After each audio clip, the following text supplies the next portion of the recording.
കലോത്സവം കൊല്ലത്തിന്റെ വിവിധ വേദികളിൽ പുരോഗമിക്കുകയാണ്. ഇപ്പോൾ നമ്മളോടൊപ്പം കലോത്സവത്തിൽ കഥകളി വിഭാഗം ഹൈസ്കൂൾ വിഭാഗത്തിൽ എ ഗ്രേഡ് നേടിയ ഒരു കൊച്ചുമിടുക്കി ചേരുകയാണ്. ശ്രീയ, തിരുവനന്തപുരം സ്വദേശിയാണ് ശ്രീയ. ശ്രീയ ഇപ്പോൾ നമ്മളോടൊപ്പം ഉണ്ട്. ശ്രീയ, ആദ്യം തന്നെ വലിയൊരു അഭിനന്ദനങ്ങൾ അറിയിക്കുകയാണ് എ ഗ്രേഡ് കിട്ടിയതിന്. എന്ത് തോന്നുന്നു എ ഗ്രേഡ് ലഭിച്ചു? എനിക്ക് എന്തോ ഒരു അഭിമാനം തോന്നുന്നു. ഇങ്ങനെ കിട്ടിയത് ആദ്യമായിട്ടാണ് ഇങ്ങനെ ഇറങ്ങുന്നത്, ആദ്യമായിട്ട് സ്റ്റേജിൽ ഇങ്ങനെ ഇറങ്ങുന്നത്. സോ എനിക്ക് കുറച്ച് എന്നെ തന്നെ ഒരു വിശ്വാസം തോന്നി. എത്ര നാളായിട്ട് ശ്രീയ കഥകളി പഠിക്കുന്നുണ്ട്? ഒരു വർഷമായുള്ളൂ. ഒരു വർഷമായുള്ളൂ. അതിനിടയ്ക്ക് സ്റ്റേറ്റ് ലെവലിൽ വന്നു, എ ഗ്രേഡ് ലഭിച്ചല്ലേ? അത് വലിയൊരു നേട്ടം തന്നെയാണല്ലേ? അതെ. ഇനിയിപ്പം എന്താണ് ഭാവിയിൽ കഥകളിയൊക്കെ വലിയൊരു കലാകാരിയായിട്ട് മാറാനുള്ള തയ്യാറെടുപ്പുകളിലൊക്കെ തന്നെ ആയിരിക്കും അല്ലേ? അതെ, ഞാൻ കഥകളി അല്ലാണ്ട് ബേസിക്സ് ഒക്കെ പഠിച്ചിട്ട് പഠിക്കാമെന്ന് വിചാരിക്കുകയാണ് കഥകളി. അപ്പൊ ഇപ്പം ഈ കലോത്സവത്തിന് വേണ്ടിയിട്ട് പഠിച്ചാണോ ഇതിന്?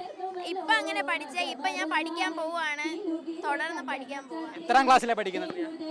ഒരു 9th തുടങ്ങിയപ്പോഴാണ് പഠിക്കാൻ തുടങ്ങി കഥകളി. ഇപ്പൊ 9th പഠിക്കുന്നത്. ഏത് സ്കൂളാണ്? കാർമൽ. ഈ കലോത്സവത്തിൽ കഥകളി അല്ലാതെ വേറെ ഐറ്റങ്ങളിലൊക്കെ മത്സരിക്കുന്നുണ്ടോ? ഇല്ല, ഞാൻ ഗ്രൂപ്പിലേ ഉള്ളൂ. അത് നാളെയാണ് ഗ്രൂപ്പ് ഡാൻസ്, അതിനൊക്കെ ഉള്ളൂ. ഈ എനിക്ക് തോന്നുന്നു ശ്രീയുടെ ഏറ്റവും വലിയ പിന്തുണ അച്ഛനും അമ്മയാണെന്ന് തോന്നുന്നല്ലേ?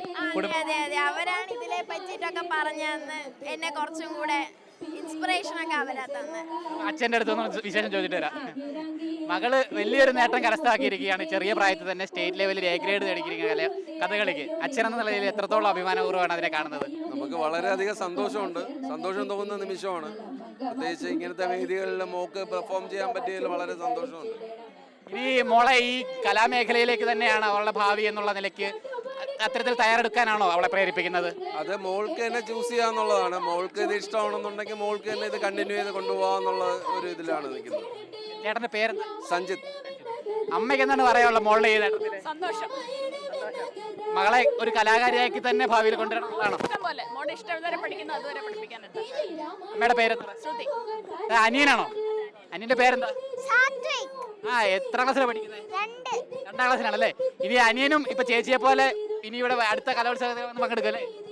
ആണല്ലേ? അതെ, ഒരു വലിയൊരു അനിയനും അതേ ചേച്ചിയുടെ പാത പിന്തുടർന്നുകൊണ്ട് തന്നെ ഒരു കലാകാരനായിട്ട് മാറട്ടെ എന്ന് ആശംസിക്കുകയാണ്. ഇനിയിപ്പോൾ നമുക്കത് ശ്രീയുടെ ഒരു ചെറിയ പെർഫോമൻസ് കാണാം അല്ലേ കഥകളിയുടെ? ശരി.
എന്തായാലും വളരെ മനോഹരമായിട്ടുള്ളൊരു പെർഫോമൻസ് ആയിരുന്നു.